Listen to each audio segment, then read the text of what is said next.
Greetings ladies and gents, welcome back to the Craft Hammer.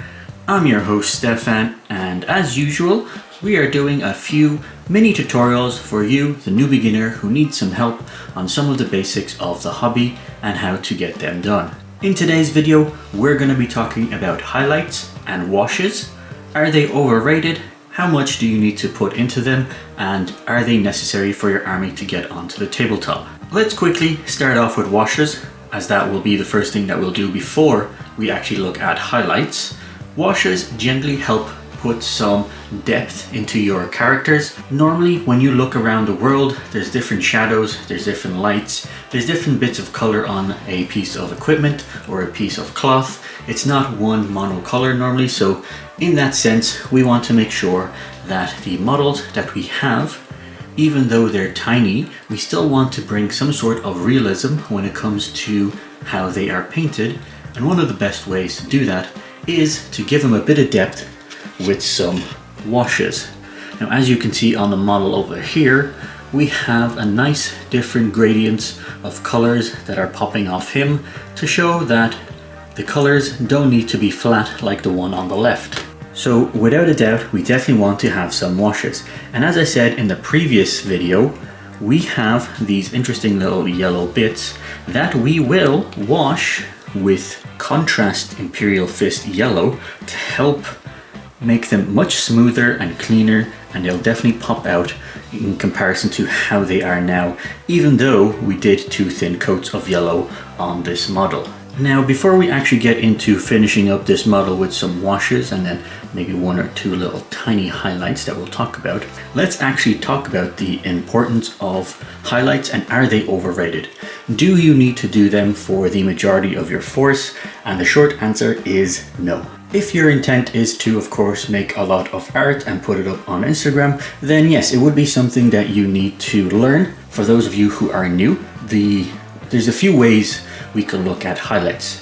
One of the most popular ones that we will be talking about is, of course, edge highlights, which means getting the edges of your brush and the edges of your model and making sure that you go with a lighter color around the very edges of the armor itself, creating some depth, creating some breakup of the armor pieces.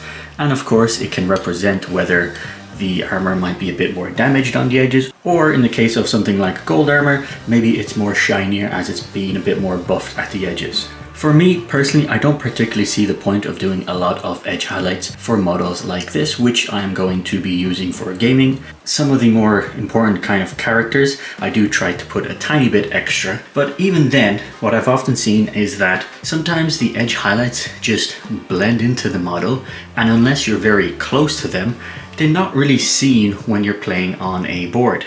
There is of course a caveat: the darker your model is, and especially if you don't have a lot of contrasting colors. For example, this is okay since I have some bright colors on top of the red, but if it was 1 coat all over of dark red, or maybe you're going black or brown, something that is extremely dark, then you would more likely be inclined to do highlights to help break up that dark color to make sure that you can actually see some of the details. Otherwise, I have done a few highlights on some of my Terminators when it comes to red, going from red to then orange to even close to like a bright yellowish orange, and to be honest, most of the time it just blends in when it's on the board, and unless I pick it up and look at it specifically, it's not really that visible. So it's not particularly needed for the average person, and especially if you're only looking to make sure that you're painting for games, don't worry too much about learning edge highlighting, unless of course you want to make maybe your characters a tiny bit more fancier. So don't put too much pressure when it comes to edge highlighting. There are different forms of highlighting, and what I'll do is I'll take up the Terminator here and we'll look at, hopefully you can see the parchment here. As you can see, there's different bits of color there. What I did, which is what I'll do on that guy over there, I'll be using a wash to put on top of the original color, and then I highlighted with some Ushapti bone. That is another way of highlighting a piece of parchment or a piece of cloth quite popular to do when it comes to leather, to make sure that it's not just one mono color. There is a bit of scratching, there's a bit of dirt. Things happen in the field and they're not going to be a perfect color as you might get it from the factory. Another important highlight that you should be learning, and it will take a bit of time, but it's much easier than edge highlighting, is of course capes. We don't want this cape to be one flat color. To the eyes, it's very difficult to see, and even though you can obviously go to your local shop or whatever place you can find clothes and you will see colors that are just monocolor, generally when it comes to models we don't want that to happen, as it really affects how you view the model itself, and it kind of pulls you out of the possible realism when you're looking at the model itself. For this one, it's not that difficult to what I did here. I had my original red, which is I believe the same red over here from the Blood Angels. I gave it a nice little wash with I believe it was Caramberg Crimson from the shades.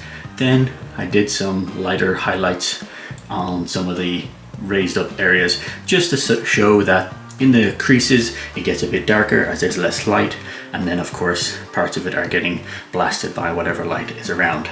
So although I did say that highlights are not necessary when it comes to edge highlighting for the majority of your force, it's not something that is quite visible unless, caveat, you do have a much darker force, which then you would want to help break up some of the armor pieces. You definitely want to make sure that when it comes to parchment, leather, and especially capes, you give it a tiny bit of highlights there just to make sure that you're catching the different shadows and different lights that can play on those pieces of paper and pieces of leather, cloth, etc.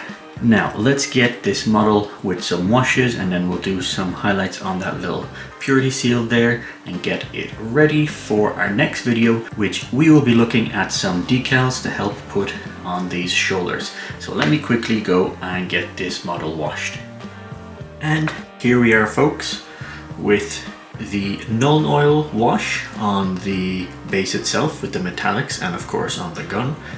We use the Agrax for the gold just to give it that bit of warmth, and then we did Seraphim Sepia for the patch at the very back and a bit on the leather, and as you can see we also gave it a tiny bit of a little highlight and some scratchings on the leather just to give it a bit of extra texture. Now, did we bother with the actual edge highlights on the armor panels? No.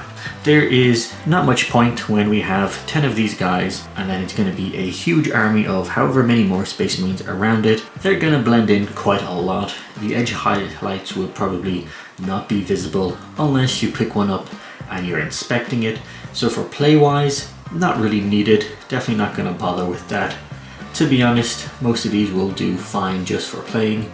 We're going to go and varnish these eventually, which will help blend in all the colors nicely. But first, let's go on to our next video where we will be putting on some decals on these wonderful gray shoulder pads and of course on this little shield here, just to help finish off the overall design of this model before we go and look at varnishing. If you like this video, make sure to subscribe to the channel, it really helps us out. Don't forget to like the video, drop your comments down below, and wait for our next video, which will be the decals. But until next time, take care, folks.